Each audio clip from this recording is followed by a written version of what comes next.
Hello everyone, आज की इस लेक्चर में हम बात करेंगे माय लास्ट डचेस पोएम के बारे में, जो कि रॉबर्ट ब्राउनिंग द्वारा लिखा गया है। इसके पहले लेक्चर में मैं आपको बताया था इंट्रोडक्शन इस पोएम का। दूसरी बात इसमें मैं आपको ये बताया था कि टाइटल क्या है, इसमें टाइटल को डिफाइन किया था।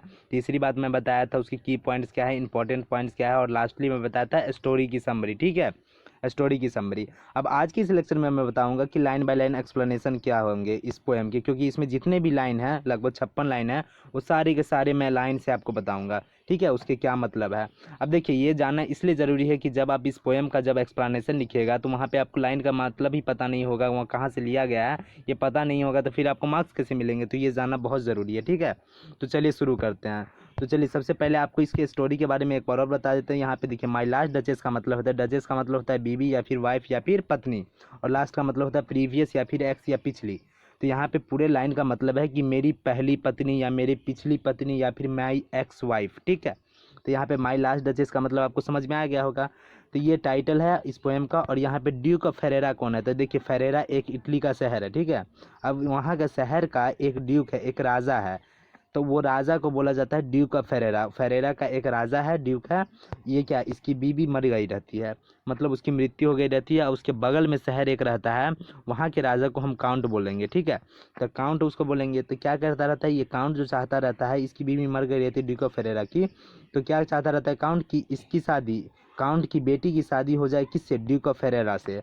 तो क्या करता है काउंट, अपने एक मैसेंजर को कहाँ भेजता है, ड्यूक ऑफ फेरेरा के घर, ड्यूक ऑफ फेरेरा से मिलने की, हमारी बेटी से शादी करने के लिए इस प्रस्ताव उसके पास लेके जाओ। ठीक है, अब ये जाता है मैसेंजर, ये मैसेंजर जाता है ड्यूक ऑफ फेरेरा के घर, और उसके बाद इस दोनों के बीच जितने भी वार्तालाप होती है वो आपको पोएम में बताया जाता है। तो देखिए, ये माई लास्ट डचेस में, ये माई लास्ट डचेस की पोएम की ये 56 लाइन है पूरे, और इसके बारे में बताऊंगा। तो इसमें देखिए, पूरे आपको पूरे पोएम में जब भी जितना भी बात रिलेट करना होगा, इस पोस्टर से रिलेट करके देखिएगा, आपको सारी बात समझ में आ जाएगी पोएम में। ठीक है, तो ये क्या बोला जा रहा है इसमें, पहला, that my last duchess painted on the wall. ये जो आप मेरी पहली पत्नी का जो पोस्टर देख रहे हैं, ये पेंटिंग जो देख रहे हैं, वो जो वॉल पे लगा हुआ है, लुकिंग एज सी ए अवेयर अलाइव। ठीक है, जो कि ऐसा लग रहा है कि जिंदा है, अभी भी वो अलाइव है, वो अभी भी जिंदा लग रही है। ठीक है, जो मेरी पत्नी का आप जो पेंटिंग देख रहे हैं, वो अभी भी लग रही है जिंदा है। आई कॉल, मैं बोलता हूँ, दैट पीस ऑफ वंडर, ये जो है, ये जो पेंटिंग है, ये एक पीस ऑफ वंडर है, ये गजब का पेंटिंग बनाया गया है। किसके द्वारा, फ्राप एंड ऑफ के द्वारा। इस फ्राप एंड ऑफ कौन था, तो देखिए फ्राप एंड ऑफ इस पेंटिंग को बनाने वाला है। ठीक है, और इसके बारे में मैं बताऊं तो ये एक साधु टाइप का व्यक्ति रहता है, ऐसा समझिए कि ये ठगी इंसान नहीं रहता है। ठीक है, तो ये साधु रहता है, और उसके द्वारा ये बनवाया जाता है। वो राजा, ये जो राजा रहते हैं ड्यूक ऑफ फेरेरा, वो चाहता है कि मेरी बीवी का जो फोटो भी बनाए तो एक ऐसा आदमी बनाए जो साधु हो। ठीक है, उसके नज़र में उसको कोई गलत विचार ना आए। ठीक है, तो इसीलिए फ्राप एंड ऑफ से बनाता है। उसके बाद तो वो क्या बोलता है, वर्क बिजली अ डे, और यहाँ पे तारीफ करता है फ्राप एंड ऑफ की, उसके हाथों की वो तारीफ करता है, और बोलता है कि वो एक दिन तक मेहनत करता रहा और तब ये पेंटिंग बनाया है। और से एंड देयर सी स्टैंड्स, और ये तब बन के खड़ा हुआ है ये पूरा पेंटिंग, जो कि सर से लेके पाँव तक बनाया गया है। किसके द्वारा, फ्राप एंड ऑफ के द्वारा, जिसने वो पूरा एक दिन मेहनत करके बनाया। तो इतना इसमें बात समझ में आई। अब देखिए आगे क्या बोल रहा है, will please take you seat and look at her, और उसको प्यार से बोलते हैं सर प्लीज़ बैठ जाइए, और हमारी ये जो पोस्टर, ये इस पेंटिंग को अच्छे से ध्यान से देखिए। I said frap and off by design for never read strangers, और बोलता है कि ये, मैं फिर से बोलता हूँ, फ्राप एंड ऑफ द्वारा जो ये डिज़ाइन बनाया गया है, इसे कोई स्ट्रेंजर समझ ही नहीं पाता। Like you that picture continence, और इसकी जो कॉन्टिनेंस है, इसकी जो चार्मनेस है, ये देख के उसको समझ ही नहीं आता कि इतनी खूबसूरत हो सकती है मेरी बीबी। ठीक है, इसके मतलब यहाँ पे ये बोला जा रहा है। उसके बाद इसके डेप्थ को देखकर, इसके पैसन को देखकर इट अर्न्स ग्लैंड, और ये जो पोस्टर जो देखता है कोई स्ट्रेंजर्स, तो इसके चार्मनेस को, इसके डेप्थ को, इसके पैसिनेट को, इसको देख के ये समझ ही नहीं पाता कि इतनी खूबसूरत कैसे हो सकती है कोई। तब वो स्ट्रेंजर्स क्या करता है, मेरी तरफ देखता है, but to myself then turn, seen none puts by the curtain I have drawn for you but I, वो क्या करता है, स्ट्रेंजर सब क्या करता है, इसकी डेफ्थनेस को देख के, इसके चार्मनेस को देख के वो मेरी तरफ उड़ता है, मेरी तरफ मुड़ता है, और मैं क्या करता हूँ, इसको फिर ढक देता हूँ, क्योंकि इसकी सारी डोर मेरे हाथों में है। ठीक है, उसके बाद क्या बोला जा रहा है, and seem the as they would ask me if they durst how such a glance came there. और वो देखता है तो वो सोच ही नहीं पाता, ये जो इतनी अच्छी बीबी है ये किसका है, कैम देयर, इसकी पोस्टर जो आई है ये मेरी बीबी है। यही बोल रहा है इस लाइन में कि ये जो बीबी है ये, इसको देख के वो समझ ही नहीं पाता यही राजा की पत्नी है, इसमें चार्मनेस इतनी कहाँ से आई। ठीक है, नॉट द फर्स्ट, और नॉट द फर्स्ट इसके बाद देखिए, नॉट द फर्स्ट के बाद बोला जा रहा है यहाँ पे, नॉट द फर्स्ट के बाद बोला जा रहा है, not the first are you to turn ask me thus. और आप पहले व्यक्ति नहीं हैं जो हमसे ये सवाल पूछे हैं कि इतने 4 मिनट्स कैसे आए। Sir was not her husband presence only. और ये जो इसकी बीबी का जो है, यहाँ पे ड्यूक ऑफ फेरेरा बोल रहे हैं कि ये जो आप इसकी गालों पे लाली देख रहे हैं ये मेरी वजह से नहीं है, नॉट हस्बैंड प्रेजेंस ओनली, ये मेरी वजह से नहीं है। Called that sport of Joy into the duchess चिक। और ये चिक्स पर, गालों पर उसकी जो लाली है ये सिर्फ मेरी वजह से नहीं है, इसकी बहुत सारी और वजह होती है। अब आगे क्या वजह होती है तो देखिए, परहैप्स फ्रॉप एंड ऑफ चेंजेस, फ्रॉप एंड ऑफ चेंज्ड टू से।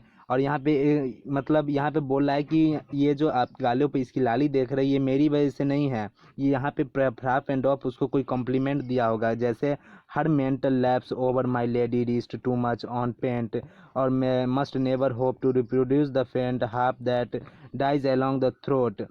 यहाँ पे बोला जा रहा है वहाँ पे फेराप एंड ऑफ जो है एक कॉम्प्लीमेंट दिया होगा कि आपकी जो रिस्ट है, आपकी जो कलाई है, आपकी जो बाहों पे जो ये साड़ी है, पल्लू है, उसको आप अच्छे से ढके हुए हैं, वहाँ पे उसको थोड़ा सा भी कॉम्प्लीमेंट दिया होगा, ये मुस्कुराती होगी, ये ब्लश करती होगी। तो ये यहाँ पे उसके हस्बैंड जो बोले ड्यूक ऑफ फेरेरा, वो बोल रहे हैं कि यहाँ पे फ्रॉप एंड ऑफ द्वारा कोई कॉम्प्लीमेंट दिया होगा, इसलिए ये इसकी मुस्कुराहट यहाँ पे उसकी वजह से है। ठीक है, इसके बाद बोला जा रहा है सच एसनफ। और ये तुच्छ सी बातें, was courtesy thought and cause enough for failing that spot of joy. और ये तुच्छ सी बातें भी उसकी कॉटसी को, उसकी सुंदरता को, उसको लगता है ये कॉटसी ये सब जो करती है, उस पल्लू को सही से संभाल के रखना, ये बहुत वो काम करती है, उसकी वजह से ये भी ब्लश करती है।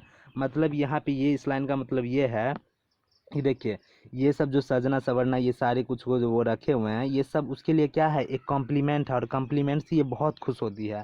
ठीक है, यही बोला जा रहा है। तो ये जो ब्लश करती है ये सिर्फ मेरे लिए नहीं है, इसको कोई भी कॉम्प्लीमेंट देता है तो ऐसे ही ब्लश करती है।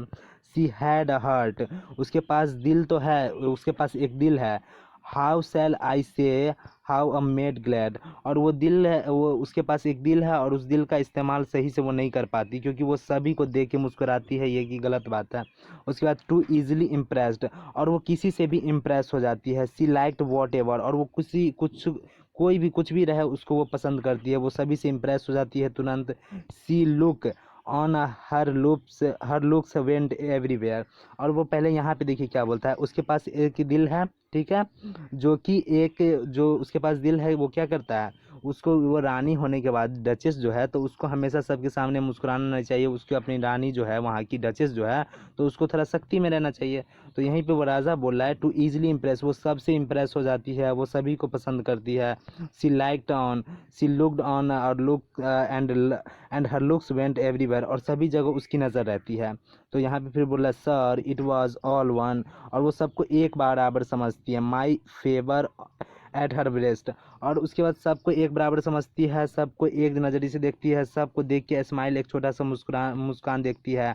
मेरे लिए कोई स्पेशल मुस्कान नहीं, सबके लिए इस बराबर का मुस्कान देती है। ठीक है, सबको देख के बराबर ब्लश करती है, सेम टू सेम। ठीक है, तो उसके बाद यहाँ पे बोला जा रहा है my favour at her breast, जब मैं उसके ब्रेस्ट की तरफ देखता हूँ, जब मैं उसकी छाती की तरफ देखता हूँ, मतलब यहाँ पे ये है कि जब मैं उसको रोमांटिक होकर देखता हूँ, रोमांटिक नज़रिए से देखता हूँ, तभी भी उसका एक्सप्रेशन वही रहता है। ठीक है, द ड्रॉपिंग ऑफ द, यहाँ पे लिखा है the dropping of the daylight in a west, और जब सूर्य जब पश्चिम में डूबने जाता है तभी उसका एक्सप्रेशन वही रहता है, जब मैं उसको रोमांटिक नज़रिए से देखता हूँ तभी उसका एक्सप्रेशन वही रहता है। अब यहाँ पे बोला जा रहा है कि यहाँ पे the bough of cherry some officious fool broke in the orchard for her. हाँ, यहाँ पे देखिए, अब यहाँ पे बोला जा रहा है चेरीज। चेरीज एक क्या होता है, फ्रूट का एक पेड़ होता है जिसकी डली तोड़ के कोई उसके लिए मूर्ख व्यक्ति भी ला दे तभी भी उससे वही उतना ही खुश होगा। फिर the white mule she rode with round the terrace. और वो अपनी उजला वाइट वाला जो घोड़े रहते हैं उसको उस पे बैठ के वो टेरेस पे घूमेगी, उस पे टेरेस पे घूमेगी तभी वो उतना खुश होगी। मतलब यहाँ पे बोल रहा है चाहे मैं उसको रोमांटिक नज़रिए से देखूँ, चाहे सूरज डूबते हुए वो देखे, चाहे वो चेरीज का फूल किसी कोई और तोड़ के लाया तभी वो उतना ही खुश होगी, चाहे वो वह म्यूल पर बैठ के घोड़े पे बैठ के वो ऊपर टेरेस पर घूमे तभी भी वो उतना ही खुश होगी। उसके लिए कुछ भी अलग नहीं है, उसके लिए सब कुछ बराबर है। All and each would draw from her alike the approving speech. और वो सबको एक ही स्पीच देखती है, एक ही स्पीच देगी जब उसके लिए कोई कुछ करता है। एक ही स्पीच, जैसे कि मान लीजिए वो थैंक यू बोलती है और ब्लश करती है, यही दोनों चीज़ सबके लिए सेम रहता है। एंड सी थैंक मैन, वही बोले ना, तभी थैंक बोलती है, या फिर सबके लिए एक ही स्पीच रहता है, गुड बट थैंक। और वो बोलती है गुड, ये थैंक जो बोलती है वो गुड है, लेकिन somehow know not how. लेकिन हमको ये समझ नहीं आती सबको देख के क्यों बोलती है। थैंक यू बोलना ठीक है, लेकिन हमेशा सबको बोलना ये ठीक नहीं, क्योंकि ये डचेस है, ये एक रानी है, ठीक है, पूरे शहर की। And if she ranked my gift of a 900-year-old name with anybody gift. और वो क्या बोल रहा है, मैंने इसको एक गिफ्ट दिया है, कितना 900 साल पुराना एक रानी का दर्जा दिया है, क्योंकि मैं डीक हूँ और मैं डीक हूँ तो इसको क्या दिया है, एक रानी, एक डचेस बनाया है। तो डचेस 900 साल पुराना एक नाम दिया है इसको, तो इसको ऐसा नहीं करना है कि सबके लिए ऐसा ही सेम, उसके लिए कुछ अलग है ही नहीं, सबके लिए वो सेम ही एक्सप्रेशन देती है जो कि सही नहीं है। Who Aesop who stoop to blame. और मैं इसको क्या समझाऊँ, that sort trifling even you.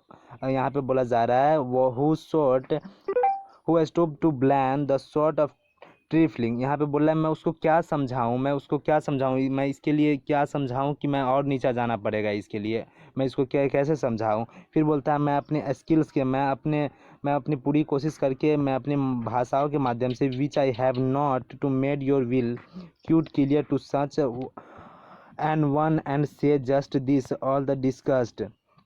और मैं उसको क्या बोलूँ, मैं तो उसकी बातों से, उसकी ये जो करने का तरीका है, सबको स्माइल करने का तरीका है, सबके लिए एक ही एक्सप्रेशन का तरीका है, ये मुझे डिस्कस करता है, मुझे बेकार लगता है, मैं उसको कैसे समझाऊँ। और जब मैं उसे समझाता हूँ तो here you miss of the of they और there exceed the mark and if she let herself be lesson so. और मैं जब उसे समझाता हूँ तो उसे कम करने की कोशिश नहीं करती है, बस नो प्राइम जो plainly set her wits to yours fruitless and made excuses. और वो जब मैं उसे बोलता हूँ कि ये जो गलत आदतें हैं इसको सुधारो, तब वो क्या करती है, एक्सक्यूज़ बनाती है, एक्सक्यूजेस देती है, उसे सुधारने का, उसे कम करने का उस कोशिश नहीं करती है। तब क्या करता है, even them would some stooping and I choose. लेकिन मैं उसे बहुत समझाने की कोशिश करता हूँ लेकिन वो समझती ही नहीं है, यही बोला जा रहा है। इसके बाद क्या है लास्ट में, इसके बाद बोला जा रहा है कि नेवर टू स्टूप और सर सी स्माइल्ड नो डाउट। वो देख के मुझे हंसती है, उसको मैं समझाने की कोशिश करता हूँ तो वो देखती है मुझ पे और मुझ पे देख के मुस्कुराती है, वो स्माइल देती है, नो डाउट। लेकिन when ever see passed her but who passed without much the same smile. और वो सभी को वही स्माइल, जो सेम स्माइल वो सभी को पास करती है, वहाँ पे जितने मौजूद होते हैं जो भी उसे कुछ कॉम्प्लीमेंट देते हैं सबको वही स्माइल वो देती है, जो कि सही नहीं है। दिस गिरीव आई गेव, उसके नज़र में वो सही नहीं था। This grew I gave commands then all smile, क्या बोला जा रहा है, then all smile stop together. और बोलती है क्या, आई गिव कमांड्स, मैं एक कमांड्स देता हूँ अपने सैनिकों को और वो क्या करते हैं, उसके स्माइल को रोक देती है। मतलब ये इसको, उसके जो सैनिक होते हैं इसके, वो अपनी पत्नी को मरवा देता है, ठीक है। There she stands as alive, अब वो कैसी लग रही है, वो अभी भी मरी हुई है लेकिन अभी जिंदा लग रही है पेंटिंग के द्वारा, ठीक है, वो मरवा दिया, अभी ख़त्म, गया। उसके बाद will please you rise will meet the company below then I repeat. बोला है वो जो है कंपनी, वो जो है वो मर गई रहती है, उसको मार दिया जाता है वही ड्यूक के द्वारा। उसके बाद बोला जाता है I repeat the count your master no munificence. और फिर बोलता है वो आई रिपीट, मैं फिर से बोलता हूँ आपको, किसको बोलता है, वही जो मैसेंजर आया रहता है उसको बोलता है कि आई रिपीट, मैं आपको बोलता हूँ यहाँ पे will meet the company below, then बोलता है कि चलिए अब अपने दोनों नीचे चलते हैं साथ में। और उसके बाद बोलता है आई रिपीट, मैं फिर से मैं रिपीट करता हूँ, the count your masters no munificence, जो आपके मास्टर है, जो आपके काउंट है, जो आपके राजा है, वो बहुत ही मुनिफिशियंस है, पैसे वाले बहुत अच्छे हैं। उसके बाद is ample warrant that no just pretence on mind the dowry will be disallowed. हाँ, यहाँ पे बोला जा रहा है, यहाँ पे डॉरी का मतलब है दहेज, और मैं उसे कुछ दहेज मांगूंगा आपके राजा से, आपके मास्टर से, तो वो मुझे डिसअलाउड नहीं करेंगे, वो हमें मना नहीं कर सकते हैं, वो हमको मना नहीं करेंगे। उसके बाद बोला जा रहा है through his fair daughter self as avoid as a starting is my object. और यहाँ पे बोला जा रहा है लेकिन मैं उसके डॉटर को पसंद करता हूँ, मैं उसे पाना चाहता हूँ, उसके ऑब्जेक्ट की तरह नहीं उसे लाना चाहता, तो मैं उससे कोई भी डाउरी नहीं मांगूंगा, मैं उससे कोई दहेज नहीं मांगने वाला। ना विल गो टुगेदर डाउन, और चलिए सर अपने दोनों साथ में नीचे चलते हैं। और लेकिन उससे पहले बोलता है नोटिस नेपच्यून, और एक नेपच्यून रहता है, एक नेपच्यून का फोटो रहता है, मतलब ऐसे उसका एक कोई भगवान रहता है जिसका पोस्टर अगर होगा तो मैं लगा दूंगा, ठीक है। तो एक नेपच्यून रहता है, वो कैसा रहता है, थ्रू टैमिंग अ सी हॉर्स, और वो हॉर्स को कंट्रोल करता रहता है, वो घोड़े को कंट्रोल करता रहता है, ठीक है।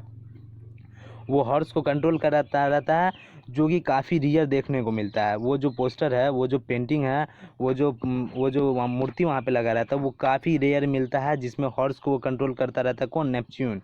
और उसके बाद विच क्लॉज द इनसबर्ग, यहाँ पे क्लॉज द ऑफ इनसबर्ग जो होता है वो इसे बना कर देता है, ये पूरी मूर्ति को वही बना के देता है, जो कि ब्रॉन्ज मेटल से बना रहता है, ठीक है। तो यही पूरी कहानी थी इसकी लाइन बाय लाइन। इसको आप बार बार देखिएगा तो आपको सही में समझ में अच्छे से आ जाएगा, इसको बार बार देखिएगा तो। अब इसके बाद इसका क्रिटिकल अप्रिसिएशन बचा है, तो उसको मैं करा दूंगा, और आपकी पेपर 1 का भी अब स्टार्ट कर दूंगा, ठीक है। तो इसी के साथ पढ़ाई करते रहिए, मस्त रहिए, व्यस्त रहिए और अच्छे से करते रहिए। तो धन्यवाद।